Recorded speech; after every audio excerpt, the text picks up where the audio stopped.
لەسەر گوتاری بانگەشەی پارتی دیموکراتی کوردستان من میوانێکم هەیە سامان فارس علی کاندیدی پارتی دیموکراتی کوردستان لە بازنەی سلێمانی کاک سامانم کاتە باش ئەکرێت پێمان بڵێ جیاوازی گوتاری بانگەشەی پارتی دیموکراتی کوردستان لەگەڵ لایەنەکانی تر لەم هەڵبژاردنە چی؟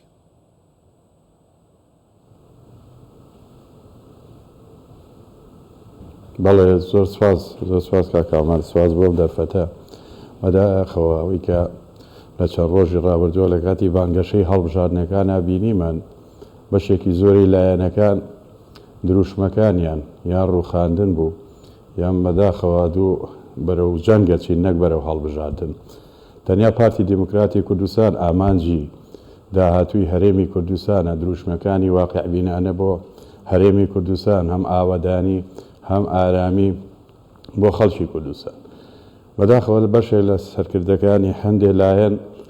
بە ئاشکرا دروشمی ئەیڕوخێنین. بەداخەوە ئەیڕوخێنین تۆ ئەگەر بنیاد داهاتوت بنیاد بنەی بەچی ئەیڕوخێنی وەیە ئەم هەرێمە ئەم حکوومەتی هەرێم و ئەم دەسەڵاتی کە هەیە بە خوێنی سەدان و هەزاران شەهیدی هەرێمی کوردستان و خەڵکی کوردستان بەرهەم هاتوو. ئێستا تۆ بێ ئەوەی هیچ ئاماژەیەک هیچ حسابێک بۆ هەموو خوێنی و قوربانیدان و ماندووبوونی خەڵکی کوردستان و ئاوارەی و دەربەدرێ بکەی یەکێ لە دروشمە سەرێکیەکانەوە بێ بڵێ من ئەیڕوخێنم. بۆیە ئەمە ئەوەمان پێڵێ ئەو لایەنانە بە هیچ شێوەیەک داهاتوویشیان نییە بۆ هەرێمی کوردستان و هیچ دەستکەوتیشیان نییە کە ئەمڕۆکە شانازی پێوە بکەن و بە خەڵکی کوردستانی بڵێنەوە بڵێن ئێمە ئامادەین بەم شێوەیە حکومڕانی داهاتووی هەرێمی کوردستان بین. بۆیە لە سەرەتای دروستبوونی ئەم لایەنە سیاسیانە تەنیا بۆ کێشە و گرفت و لەمپەر لە بەردەم کارە سەرکەوتوەکانی خەڵکی کوردستان دروست بوون. بۆیە پارتی دیموکراتی کوردستان تاکە هێزە کە بتوانێت خەڵکی هەرێمی کوردستان و هەرێمی کوردستان بە پارێزراوی بێڵێتەوە و بەم شێوەی کە ئێستا هەیە ئەم قەوارە بەهێزەمان بەهێزتر بکە تەنها و تەنها بە پارتی دیموکراتی کوردستان و بە کاندید و پەرلەمانتارانی پارتی دیموکراتی کوردستان ئەکرێت. چونکە ئامانجی پارتی دیموکراتی کوردستان ڕوونە پێویستی بە کۆمەڵە دروشمی ناڕوون و کۆمەڵێ وتاری نابەرپرسانە نییە، چونکە پارتی مێژوویەکی پڕسەروەری هەیە کە پڕە لە قوربانیتان پڕە لە خەبات پڕە لە تێکۆشان بۆ خەڵکی هەرێمی کوردستان. بۆیە پشت ئەستور بەو جەماوەرە خۆڕاگرەی کە پارتی دیموکراتی کوردستان هەیەی هیچ کاتێک پارتی دروشمێکی بەرز نەکردوتەوە کە پێچەوانەی جەماوەر و بووچوون و لایەنگرانی بێ. وێ بەشە لە دروشمی ئەو لایەنانە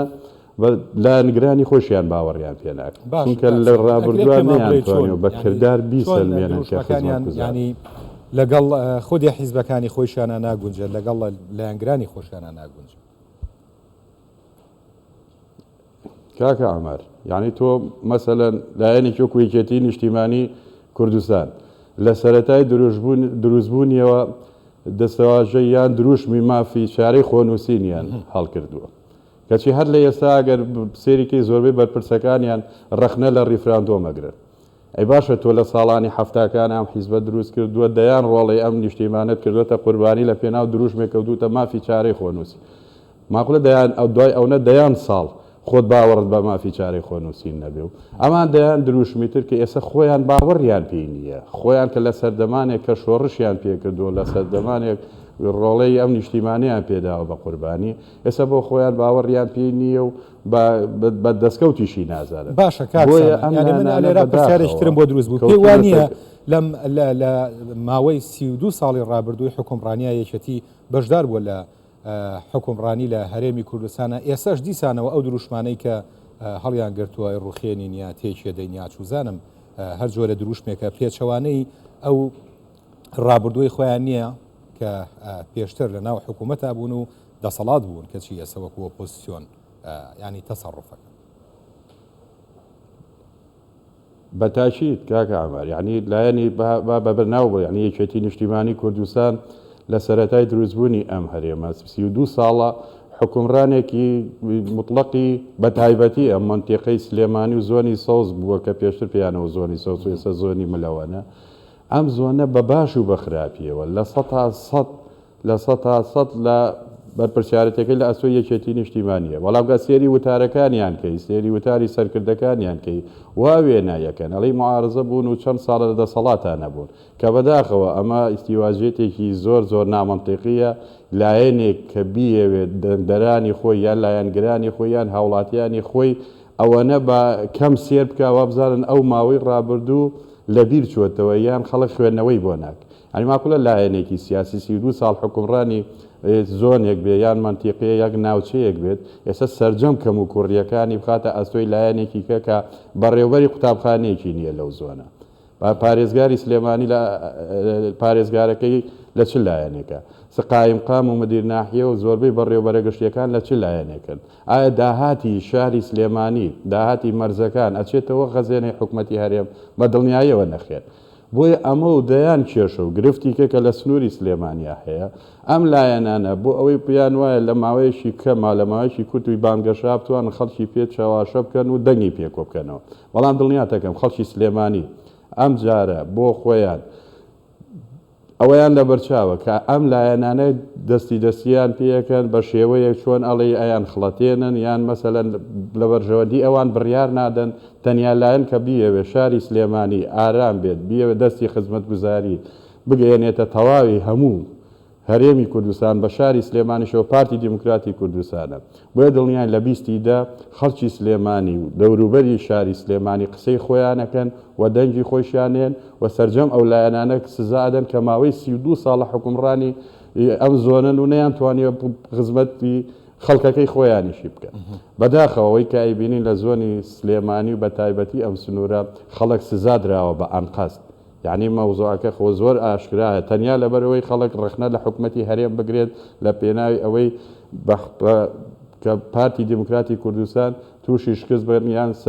سەرۆکی حکوومەتەکەی کە جەنابی کاک مەسعود بەرزانیە کە سەرۆکی حکوومەتێکی نمونەیی توانی ئەدایەکی جوان کە لەو ماوەی چەند ساڵە سەرۆکی حکوومەت بوو سەرڕای ئەو هەموو لەمپەر و ڕێگرانی کە لە بەردەمیا بوو سەرکەوت بەسەر ئەو هەموو لەمپەر و لە بەردەمیا دروست بوو بۆیە ئەمە شکستی لایەنەکانی کەی بەدەرخست کە نەیانتوانی لە بەردەم سەرۆکی حکوومەتەوە کە ئەرجندای بەرنامەکانیدا خۆیان بێبوون زۆر باش وەکو وتە حیزبی باڵادەست و حاکم لەو دەڤەرە لە سلێمانی هەڵەبجە گەرمیان ڕاپەڕین ئەمە هەر یەکێتی بووە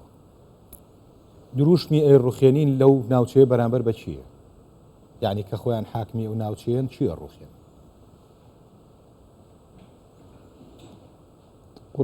وەک ئەرزم کردی ینی ئەجندایەکیان ئەمان تەسەوڕەکەم هەر ئەم وتار و بابەتانیشیان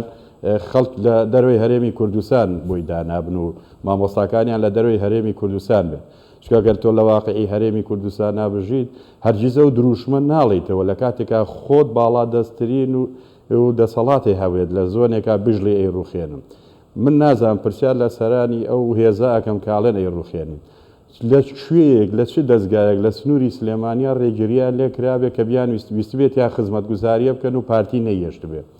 چ نووسراوێک چوو بێتە بەردە سەرۆشی حکوومەتی هەرێمی کوردستان و ئەمان ویست بێت یا خزمەتێکی شاری سلێمانی کەن و سەرۆکی حکوومەت ئیواژووی نەکرده بێت سەرۆکی حکوومەت جێگرەکەی بە هەموو دەسەڵاتێکەوە وەک سەرۆکی حکوومەت لە زۆنی سەوزا دەسەڵاتی هەبووە بۆ نەیان کردووە بۆ لە ماوەی 32 ساڵە نەیان توانێت خزمەتی سنوورەکەی خۆیان کەن بۆی ئەم دروشمانە تەنیها ئەوەیە کە بۆ چاواشەکردنی دەنگدەرانی خۆیان چونکە هەندێک لایەن هەیە بەداخەوە لە ئاوی لێڵا مەلەی بووەکرێت چونکە خەڵک تا چەند باوەڕبەرەکانیان زۆر دەرەکەوێت لەو دەڤەرە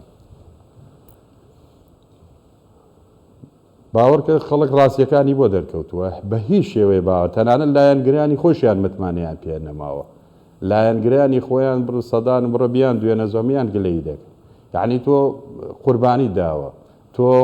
ڕۆحی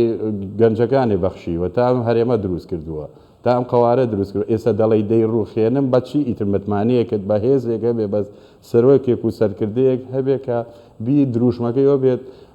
حکوومەتەکەی خۆی بڕوخێنێ کە دەیان و سەدان خوێنی بۆ بەخشا بۆیە ئەمە ئەوەی بڵێ ئەم هێزە متمانیشی لای جەماوەری خۆیان لای جەماوەرەکەی خۆیان نەماوەجا چما لای هاوڵاتیانی شاری سلێمانی ئەم هێزە ئەوەی کە هەیە و خوێنەوەی هەر ئەمەی پێکرێ لەمە زیاتری پێ ناکرێت لە ماوەی 32 ساڵی دەسەڵاتی ئەم هێزەکە یەکێتی نیشتیمانی کوردستانە لەم زۆنە باڵادەست بووە لەمە زیاتری پێ ناکرێت جا ناچارە بە کۆمەڵە دروشمی ناواقعی و دروشمی کە بریقەدار و ئەوانە خەڵکی پێچەواشەکەن ئێستا خەڵکیش باوەڕی بەم دروشمانە نەماوە بە هیچ شێوێ دڵنیاتەکەم لە بیستیدا خەڵکی شاری سلێمانی و دەوروبەری قسەی خۆیان ئەکەن چونکە ئەزانن داهاتی سنووری سلێمانی زۆر لەوە زیاترە کە بەداخەوە هەندێک جاری ئەلانیەکەن ئەوەی کە لە ڕاگەیاندنەکانە باسەکرێمە داهاتی سلێمانیە منە پرسم داهاتی باشباخ و پەروێزخان چی لێ دێ ڕۆژانە بڕۆ لەو جادانێک بەرەو پێنجوێن بەرەو گەرمیان بڕۆ لە تاو قافڵەی ئەو هەموو تەنکەر و ئەو بار هەڵگرانە ڕێد نییە بڕۆی ئەی ئەم داهاتە ئاچێتە کوێ ئەم داهاتە بۆ نایەنەوە بیخەنە خەزێنەی حکومەت و بۆی دووبارە بۆ خزمەتی هاوڵاتیان بەکاری بێنین بۆی ئەوان بە تایبەتی ئەو لایەنەی کە یەکێتی نیشتیمانی کوردستان ئامانجی نییە خزمەتی خەڵکە ئامانجیان نییە بتوان خەڵک بە ئاسایشی و بە ئارامی بژی تەنهیە مەبەستەکەیان ئەوەیە کە زۆر ئەو سنوورە سزابن بۆ ئەوەی لە ئیدامە بەو دەسەڵاتی خۆیان بن. سامان فارس علی کاندیدی پارتی دموکراتی کوردستان لە بازنەی سلێمانی سپاس بۆ تۆ.